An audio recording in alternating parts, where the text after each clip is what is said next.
Lost and Forgotten: The Contribution of Jains in the History of Independence of India, Episode 1. Few heart-touching lines.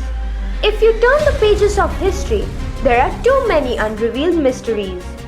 Those who enabled our country with freedom, I would say, they deserve a complete stardom.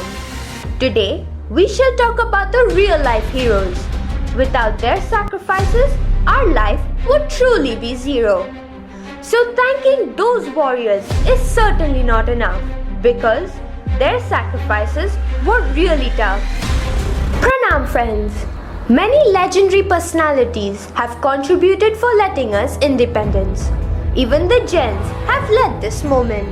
Shocked to hear that, but unfortunately, their great sacrifices have been faded with times. Innervoice by presenting this story, wants to spool back and refresh the great sacrifices made by our Jain forefathers and feel proud about it. If anybody asks you that in Bharat, Britishers hanged many revolutionaries to death, but out of many, who was the first one to be hanged to death? What will your answer be? Your answer will be Chandrasekhar Azad, Bhagat Singh, etc., etc. No, the answer is wrong.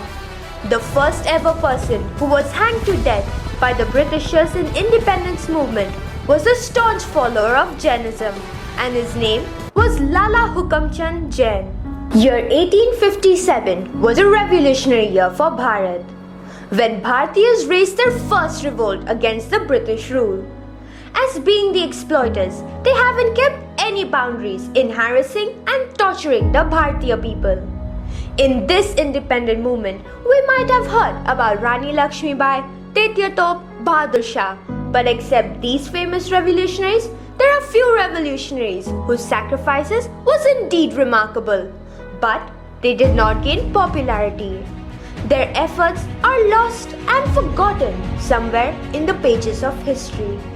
When there was financial crisis for the last Mughal emperor of Delhi, Bahadur Shah Zafar, who strongly believed that unhomely outsiders, anti-national people shouldn't rule our nation, and therefore he was giving a strong fight against the British rule. In the protest, he faced a critical time. The nation required a financial backup for buying ammunitions against the Britishers.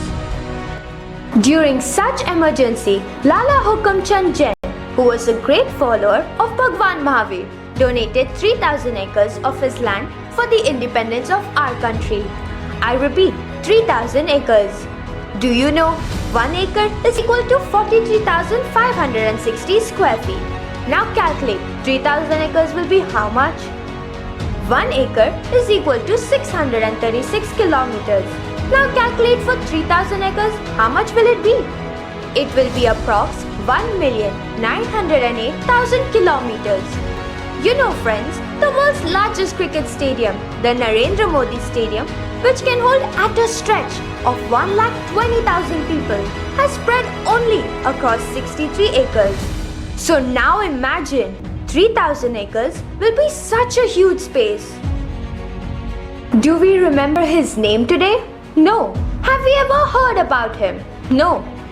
For providing help for independence, he was hanged to death in Haryana on 19 January 1858. This was the first ever sentence to death from Britishers to the slave India before independence. Not only this, but with him, his nephew Fakir Chand Jain and his friend Mirza Muni were brutally punished to be crushed in the oil mill. Both these great rebels happily sacrificed their life for the independence. This duo of uncle-nephew who lost their life for the nation were also Jains. Salute to such real-life superheroes. So friends, when Lalaji was hanged to death and Fakir Chand and Mirza Muni were nastily crushed in the oil mill, they didn't think whether their future generations will remember them or not. They selflessly sacrificed their life for independence. This incident teaches us that selflessness has power to create great personalities, and great personalities create great country. The reference of this incident is taken by the book 1857, Freedom Fight India, British Library. So once, John F. Kennedy said, "Don't ask what your country can do for you, but always ask what you can do for your country." And that is why Innervoice Pachala always tells you to aspire yourself correctly and inspire the world.